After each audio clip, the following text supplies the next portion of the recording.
mic. Yeah. All I need is one mic. Yeah. All I need is one mic. Hey everybody, welcome back to One Mic, where I watch shit so you don't have to. And today I'm here to talk about Season 1, Episode 2 of the Paramount Plus original series Tulsa King, entitled Center of the Universe.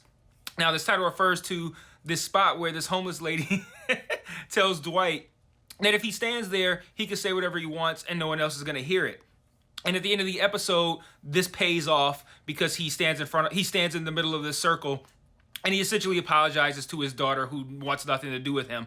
And he even did, this was a little bit of a for that scene, but he even kind of did the little trope thing of like, I did it because it was too hard for her. No, wait, I did it because it was too hard for me. That was super fucking corny, but I'll let it slide because they did pay off. They did pay off that moment, and they did pay off that line for the episode title. So I'll let it slide. And I like him showing that vulnerability, right? We've seen him be this badass this whole time, and now we get to see that this strained relationship with his daughter is really wearing on him. But he also still has to have that macho, right? He can't say that out loud. He can't even say it out loud. There's no one there. He could have stepped outside of that circle and still said it. But he's on such macho shit that it's like, I can't be vulnerable to where anybody could potentially hear it. So let me go into this little circle here where no one can hear me.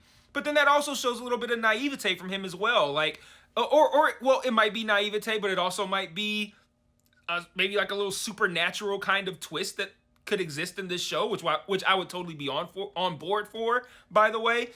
Like when he steps in the circle the first time, a horse walks by. Like, what the fuck was that? Like that wasn't real, right? Like, so if they're gonna because I've never been to Tulsa. Actually, I think I have been to Tulsa. But I don't know. Do horses just walk around in the middle of downtown like that, like without somebody riding them? I don't know. But that felt like, I'm like, is that real? Like, do they really have horses just walking around?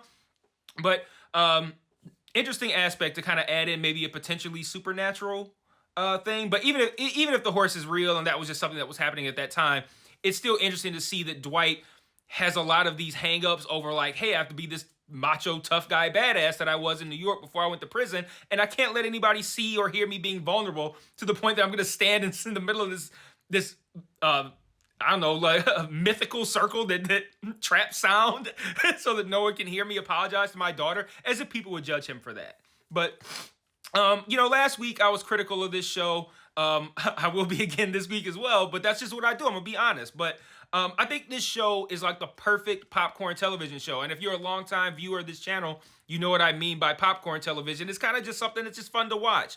It doesn't mean it's a bad show.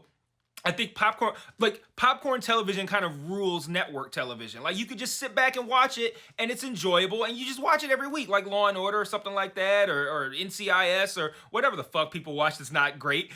But like, you can watch a lot of popcorn television, and it's fun, and it's just something that you enjoy. Like, I've been watching Let the Right One In on Showtime, and that's not, I don't review it on this channel because I just don't think it lends itself to what I do here, but I enjoy watching it. It's a good popcorn TV show. I watch it every Friday night.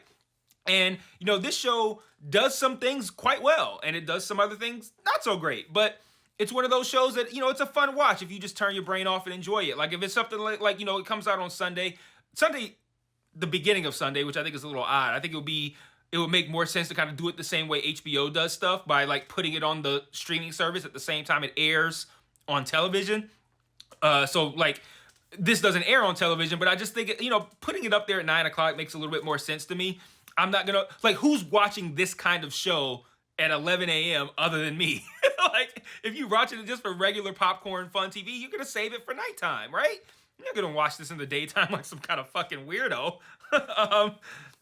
But the problem with popcorn television, though, is that it does break down under scrutiny, which is unfortunately what I do here.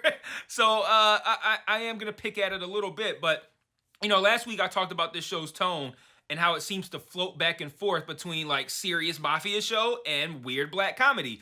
And as usual, I was right. And I'll save some smoke for the people who were talking shit in the comments last week. But I want to start by talking about how this episode starts off as an interesting show about a mafia guy having to deal with real life obstacles after having been in prison for 25 years. But then midway, it turned into this like Seth Rogen stoner comedy, and I think this is just a perfect example of why this show doesn't work for me. And the thing is, it does fairly well as a mafia show, and it even does fairly well as a stoner comedy or as a black comedy. The problem is that those two things don't mix well together for one show. It's like food, right? You can have two food items that are delicious individually, but you don't put them together and expect to have a good meal. Like, you're not gonna put like pepperoni cheese and marinara sauce on top of waffles that already got syrup on them, and then like eat them, and like because it's not, the two things don't go together as a group. But individually, waffles are great and pizza is great, but you're not gonna like put waffles as a topping on pizza and then dump syrup on the pizza. Like, no one does that. It might be good. I'm not gonna lie. It might be good, but like, I'm still making the point in that you can have two things individually that are good, but together they don't work. And I feel like that's what this show is. It leans too much into the black comedy, and it kind of undermines the seriousness of the mafia shit. And it's oil and water. Like, them two things just don't go together, even though each of those things might be entertaining individually, even in those moments. But let's talk about the episode real quick. I'm gonna actually talk about like the serious shit and then the comedy shit. So on the serious side of things, the Vince guy that Dwight punched last week wants revenge, and he calls up Chicky, and says that Dwight needs to pay this Vince guy $100,000 to make this go away. Now, we both, like, there's only one person watching this. Hopefully there'll be more than one. We all collectively know Dwight ain't gonna pay that fucking money, and this guy is gonna come after Dwight. So I'm looking forward to seeing that in future episodes. Also, Stacy, who is the ATF agent that Dwight slept with in the premiere, and who we also found out was an ATF agent at the end of the episode. She does find out about his past after calling up a friend, and she surprisingly reveals to Dwight that she's an ATF agent. And she's basically like, I can't save you if some shit goes left. And he's like, I wouldn't expect you to. And that's that. I think this is going to become a thing where she's coming after him, but they're also still going to fuck. And that's going to be an interesting, I think, dynamic to see how both of them juggle that. But we also see her in therapy. We find out that she has been, I'm assuming, divorced from a husband for about a year. The husband's got somebody new now, and she does not. But she mentions in therapy that she is seeing someone who is, like, she's very truthful about who she's fucking. Like, he's a criminal, he's 75, like, all this kind of shit. But then she lies about her drinking, which I thought was interesting to see how Stacy operates in that manner. Like, she's ashamed to be honest about drinking, but not ashamed to tell her therapist that she's fucking a 75-year-old capo. But can you see how mafia beef and sleeping with an ATF agent don't really mix well in the same episode as getting high off an apricot jam? Like, those things just don't really go together. Like, all you people who told me in the comments that my criticisms of episode 1 meant that I don't like mafia shit, which is the dumb, like, I've got a lot of dumb comments. I've been doing this for 2 years. I've got over 500 videos. I'm not big by any means, but I've got a lot of comments. That was easily the stupidest one I've ever got, is that I don't like mafia shit. Like, that is just, I'm not even gonna waste time proving to you guys how much I like mafia shit, but that is the dumbest fucking comment in a sea of dumb fucking comments. But if you still believe that my criticism of this show mean that I don't like mafia shit, point me to the mafia scene where Sonny is getting high off infused apricot jam with Clemenza and says, that great milkshake slaps. Point me to that shit in your serious mafia stuff and I'll shut up. I'll wait, you won't be able to find it, but point me to it and I'll shut up. So chill out with that shit. Dwight goes to open a bank account so he can get a debit card, and we kind of thought that the debit card was because of the situation that happened at the shipping agency, but in reality, well, the show kind of plays it that way, but in the reality is, he really wanted a debit card so he could pay one of those websites that gives you all the information about someone so he could find information about his daughter. And I thought this was a good scene too, this scene in the bank, because it points out something that irritates me, which is pointless fucking rules. Like, they asked Dwight for ID. Now, we all collectively know the purpose of asking for ID when someone is opening a bank account is so that you can know that this person is who they say they are. He hands over the ID and this motherfucker goes, this expired in 1998. He didn't, like he said, I'm not asking you to drive your fucking car. Like, all that means is that I can't drive a car. You can still use this to see who I am and to see that I'm actually the person that I say that I am. And he gets kicked out of there, not kicked out, but he can't get his account because his license is expired. And that is a stupid fucking rule. And I hate stupid fucking rules that exist for the sake of existing. Like, let's just make a rule. Like, that happened to me, like, I think I went to like a bar or something like that when I was fairly young, like maybe like my early 20s. And my license was expired at the time. And they're like, we can't let you in, this is expired. I'm like, I'm 21. Look at the fucking thing. It's to tell you how old I am. I'm not driving a fucking car in here. I'm here to show you that I'm 21 years old. I'm old enough to drink here. My birthday doesn't expire. Let me the fuck in. Like, stupid rules, like, really irritate me, man. And, like, so, like, that was very much a, like, hallelujah moment for me, was him complaining about about his license having to not be expired. But then he bullies this guy while he's taking the driver's test into copying off his paper. And we're right back in the land of comedy that doesn't fit the tone of the show. Like, that was weird to me, man. Like, that wasn't funny. So it's like the show doesn't really know what works comedy-wise as far as, like, what is funny and what isn't at that time, and then how much humor needs to be interjected into the show to not undermine the seriousness of it. And, you know, just to make that point, you know, I just said that bullying this guy into copying off his paper for the driving test was weird to me. Like, that wasn't funny. I'm like, But then right after that, they do a really good funny gag where when he's taking his driver's license picture, he turns to the side. Like, that was funny. Like, and I like, that's the kind of thing that, and they didn't try to make that funny. Like, they played that serious. And I think, and they played it kind of like, oh, that's just what he does. That's the life he comes from. But, like, that was funny to me that he would do that. So, like, that comedy worked. And I think you can have that sporadically throughout this show without undermining the seriousness of the show or without undermining Dwight as a character. The problem is when you get too far into it and you're like, oh, well, now he's high in the back of a car talking about pronouns and shit. Like, that's too far. Like, I don't need that in the show. Lastly, when I'm in the serious shit section of this video, we also learned that Dwight has a family. Dwight's daughter, has a family in New York. She's married to some guy named Emery. They got kids together. She doesn't want anything to do with him. She talks to him only so that he can hear her voice, and then she hangs up. So, interesting stuff coming, I'm sure, there as he tries to reconnect with his family. I'm invested in that, too. I like to see that. Like, all the serious shit I like to see. I would just kind of like for them to remove the portions of the comedy that don't fit. Like, stuff like that, the turning to the side for the picture gag, that was great. You leave that in there, it works. And then it provides a little bit of humor in a serious show. Having a whole section devoted to him being high, that didn't really work. But I'm going to move on to the comedy section of this video where I talk about some of the comedy stuff. Like I said, Dwight quickly realizes he needs a debit card, which fuels a lot of the comedy of this episode. And I think a lot of the comedy worked, actually. I liked when he goes to drop off the package at this Tulsa FedEx, and the guy's like, do you have any flammable liquids or firearms in here? And he's like, in the box? No.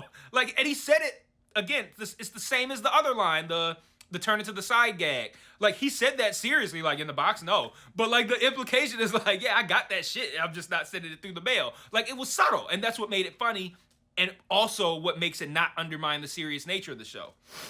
But the guy tells Dwight that they don't take cash. And Dwight says, you ever heard the phrase, cash is king? It's a great phrase. And that line was weird to me in the moment. I'm like, cash is king is a great phrase. Okay.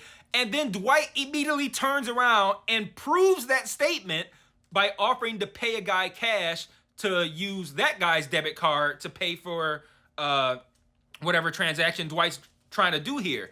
And he didn't, if Dwight had turned around and went, see, I told you cash is king, I'd have came on here and told y'all how stupid that scene was. But the fact that he didn't say that, he just made the statement of cash is king, proved that cash is king, and then we end the scene. I thought that was really well done. But like I said, this is the side of the show that struggles a little bit. Dwight continues to look out of touch when he's dealing with Bodie.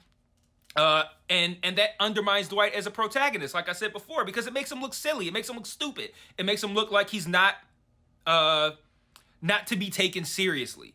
You know, he chastises Bodhi. He walks into the weed shop and he chastises Bodhi about being high before 11 o'clock, which is a valid criticism if you work anywhere other than a weed dispensary. Like, and he even says, I'm selling weed, not operating a nuclear reactor. And that's a funny line, but it's true. Like, that's the same thing. It's like, we have these rules as a society, and it's like, why would you be high before 11 a.m.? That's unprofessional. Because I work in a fucking weed dispensary, and it doesn't fucking matter. That's why. Like those are the kind of things that just irked me, like pointless little rules. And I like the fact that Bodhi kind of called that out. Like, I'm selling weed. Like, I don't know what you think I'm doing here, but I'm selling weed. And Bodhi again poses the very valid question of, what am I getting in exchange for the 20% that you just came in and said that I'm going to pay you? Because last week he had a ridiculous fucking answer to that question, and this week he gets another ridiculous fucking answer to that question. He's like, what am I supposed to give it 20%? He's like, I stop you from getting hosed. It's a legal business, bro. Like, he's like, I'm not gonna get hosed. Like, you don't have to fucking like take 20%. But on the flip side of things, he does show that he's helpful after that by working to get him a better deal on the weed that he buys. And that again, now we are, what is the opposite of undermining? We're validating Dwight as a character when he does prove that he can be useful, rather than just like, I stop you from getting hosed. He's like, the feds can't touch it. Like, okay, now I can take him seriously, because even after all of that ridiculousness, he then does go and get Lawrence / Bodhi a better deal on his weed. So like, again, it's kind of like the show goes back and forth between, okay, I could take this seriously and that makes sense, to that was goofy, that doesn't fit in. And it's like, it's again, it's about the tone and the show not really having settled on what it's gonna be, and being too much in a 50-50 between take me seriously and haha, this is goofy. And that shit needs to be like 80-20, if not 90-10, for this to be a Mafia show that I'm going to take seriously. Way too much goofy shit in here for me to sit here and treat this show like it's like the television equivalent of The Godfather. Like, it's not. So I'm not gonna do that. It's not even close. But like I said, entertaining show for sure. And I think when they focus on the serious stuff, it works. And even when they do some of the comedy, it works. It just has to, you gotta make it smarter and decrease how much you do it. If it gets goofy, like I really wish they hadn't incorporated the weed spot, man. Like, the dispensary, I think, is what's hurting this show. Like, I wish it had been all the same, but a different business. And I feel like that would have worked out a little better. But I'm gonna close up with a couple of thoughts real quick, and that'll be it. Like I mentioned earlier, what's up with that horse we saw? Like, is that supposed to be real? And if not, or even if so, what was its significance? Like, why did he see a horse, whether it was real or not? Because if it's real and horses just walk around downtown Tulsa, that's fine. But like, why would you feel like that needs to be depicted in the show? And then if it's not real and he imagined it, why did he imagine it? What is the significance? Like, significance of a horse makes a lot more sense on Taylor Sheridan's one of his other shows, Yellowstone. It makes a lot more sense. Not so much here. But maybe we'll figure that out, or we'll be told what that means. And then we got several examples of Dwight getting used to the world today. No cash at the shipping place, which I talked about earlier. No real cups in the coffee shop. The talking street sign that's like, wait. And then he gives a horrible line, I've been waiting all my life. like again, man, it's like sometimes they write some great shit, and then sometimes they don't. I've been waiting my whole life. Was not that, whoever wrote that was not your finest day, bro. And we got some evidence of him not being, him getting accustomed to what the world is now last week as well. And I wonder if that's just gonna kind of be a weekly thing, where every week we'll be like, here's 3 more examples of how the world is different to Dwight. And I don't know how I'm gonna feel about that if they do that, but I don't know, curious. And lastly, what's up with the driver's dad? And does the driver have a name? The black guy that drives him around, does he have a name?